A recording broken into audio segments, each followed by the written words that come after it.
This is Warner with Warner's Tree Surgery, and we're out here on this, looking at this Palo Verde tree. And as you notice,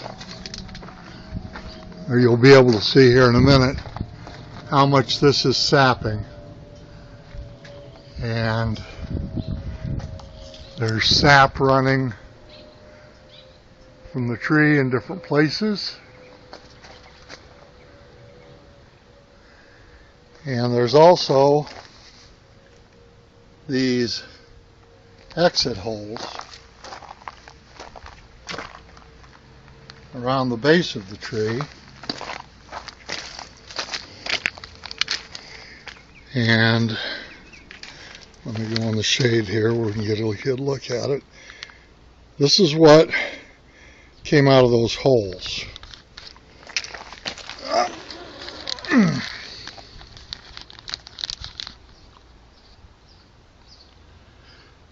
And the customer found this crawling around on his patio, and he hit it with a broom and put it in a bag, and then it came back to life for a little bit, and it's probably suffocated now. But as you can see, it's one of those longhorn beetles that gets in the Palo Verde, and these get in the roots, and they stay in there for a long time, for years and years. And if you don't kill them, they'll eventually eat the roots to the point where the tree will just fall over. So what we're going to do is we're going to put a fast-acting poison in this now, and I'm going to come back out in 3 months and put another dose of a fast-acting poison in it. The customer is going to get some stuff that I told him about that you put down yearly, the Bare Advanced Tree and Shrub. And if we got these quick enough, if this is just the first generation, we're going to be able to save this tree. However, if they've been in there for 5 or 6 years, it's probably too late. And there's no way to know unless we cut the tree down and ground the stump and saw how bad it was. But that's the deal. And this is Warner with Warner's Tree Surgery. If you have any questions about any of your trees, give me a call. Number is 480-969-8808. Thank you very much. Hi, my name is Sally, and as you can probably tell, I'm an avatar. I work for Pat and Warner, and they run Warner's Tree Surgery. Warner has been treating sick trees for over 50 years, and Pat has been answering the phone, talking to the customers, and lining up work, and basically doing everything else that needs to be done. Warner is making a series of videos that hopefully contain all the things he's learned about trees over the last 50 years. This is the first one. It's about the danger the ash fly poses to yellow Palo Verde trees. If you would like to help us get the word out to other people, this would be a good time to like this video and subscribe to our channel. Thank you. Over 40 years ago, California, Arizona, and New Mexico instituted a program to get rid of the ash fly, because it was so destructive to trees and commercial crops. The ash fly basically gets in anything with the leaf, and this tiny insect can completely defoliate at least 40 species of trees. The ash whitefly has a 60-day lifespan, but for 55 days it's an aphid-like creature that is too small to see with the naked eye. The adult winged insects are just barely visible. In the past, California, Arizona, and New Mexico were successful in eradicating this pest with a combination of poisoning neighborhoods, crops, and orchards, and importing the ash fly's natural predator, a very small wasp, but at this time, as far as I know, nothing is being done about them. It's hard to see the ash fly on Texas red oak trees unless you know what you're looking for. In the past, aphids would infest Texas red oak trees' leaves, and if you touch them, they would feel sticky. Well, the ash fly does the same thing.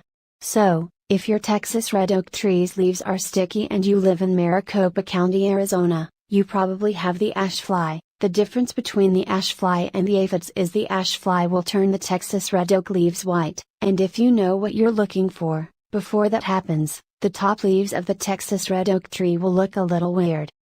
So, if you see your neighbor's trees with a few of their branches turning white, this is probably caused by a boring insect that's went completely around a particular branch, or it's caused by the ash fly. In order to control the ash fly, you need to poison the trees. You also need to start fertilizing your trees on a regular basis. I'm going to tell you which poison to use in a minute, but first you need to understand that the poison I recommend has nitrogen in it, and too much nitrogen is bad for trees.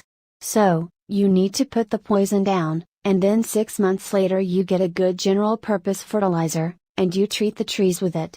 If you live anywhere within 30 miles of Mesa, Arizona, you need to get Warner out to treat your trees with something that will kickstart their immune system. You see, every cell of every plant has enzymes that dissolve fungus, bacteria, and viruses, and because the ash fly has been in your trees, those enzymes have been depleted. So, Warner needs to inject medicines into the tree that will kickstart the healing process right away. You can protect your trees by treating them with Bio-Advanced Tree and Shrub, which you can get at Home Depot. This is a terrible poison, is so bad it was taken off the market for professionals to use, but thanks to some sneaky politicians, it was grandfathered in, so a 10-year-old kid can walk in and buy all he wants. Anyway, if you know it's toxic, you'll be fine, just don't go sticking your hands in it and licking your fingers. If you're careful, and a little bit afraid, it's safe to use. If you use the liquid, you pour the amount you need in a bucket with water, and you put the water down close to the base of the tree, and then you water it in. If you use the powder, you put the powder down close to the base of the tree and then you water it with a sprinkler.